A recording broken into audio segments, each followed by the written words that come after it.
you ended up going off to make a documentary called Yippee, and I wondered if you could tell us a little bit about what that, how you came to do that, and what that experience was like for you. Well, I have the man who makes these eyeglasses of mine. His name is David Mazursky, and he makes all my eyeglasses. He's not an ophthalmologist. He's a guy who makes eyeglasses. You know, all of that. And he's a Hasidic Jew, and I'm a non-religious Jew. I'm very Jewish. I'm proud of being Jewish, but I'm not religious. Whatever that means, you know what it means. I've been going to David. He does not wear the big black hat and the huge curls, but he's got a nice beard. And every year he goes to a town in the Ukraine called Uman, where Hasidic Jewish men, only men, no women, sorry, go on Rosh Hashanah to the gravesite of a rabbi named Nachman. Nachman was a sainted, Kabbalistic rabbi who people worshipped. He died in 1810 or 12 from tuberculosis. And before he died, this man who they all listened to, he was like a prophet, said, when I die, if you come to my gravesite at Uman and throw some coins or stones into the lake and say there's a Yiddish word, a Hebrew word for it, the 10 prayers, I will take all your sins of that year on my shoulders, and you will have a good year. You won't go to, he doesn't say hell. Now, I read a lot of stuff about Nachman, but Mazursky kept saying to me, "You've got to go, Paul. It's a great thing to see, because there'll be thousands of men there praying and davening and singing and dancing for 3 days in a row till they're in ecstasy." I said, "You mean like the whirling dervishes, sort of?" He said, "It's like that." He's a sophisticated guy. David is. I know he's sophisticated, and although most of them just study the Torah. Because first of all, he has a business making eyeglasses.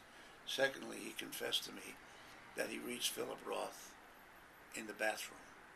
He keeps the book in the bathroom. I swear. So I went with him 1 year. I paid for the whole thing. I brought 2 cameramen, and I got a sound man from Kiev, and Uman's 2 hours from Kiev. And my grandfather, Sam Gerson, was from Kiev. So I felt a psychological connection with my Zeta. Zeta means grandfather. I went with him, and there were 25,000 men there. And when they sing and dance around the lake, and have you ever seen this documentary? No, I've got to. Joan has actually got a copy for me. Can you take a look at it? I will. Just for me. I want to, absolutely. It's fantastic sight to see what they do. And it's funny, because I engage them as me, for real. I walk around. I'd never done a documentary, really. I made one years ago, but it was very different. I followed a little group of people on Spalding Avenue who were moving into an experimental thing for old age people. 6 people who didn't know each other living in the same house. It's nice. I did it with my wife and somebody else, with Betsy. Anyway, when I got there, I spent about 5 days there, that's all. And I shot here for 3 days. I got 3 Hasidic men here. David, who I interviewed, a guy named Shmuel Levy, who's a rock and roll singer. Rock and roll with a huge beard, white beard, and writes songs.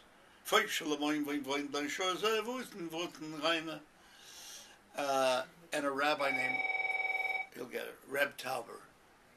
Tauber is a very smart guy, and he goes there.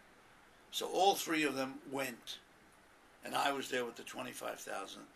And I go up to a lot of them and talk to them. I say, "Do you know who I am? My name is Paul Mazursky. I don't know who you are. I'm a filmmaker. You make movies?"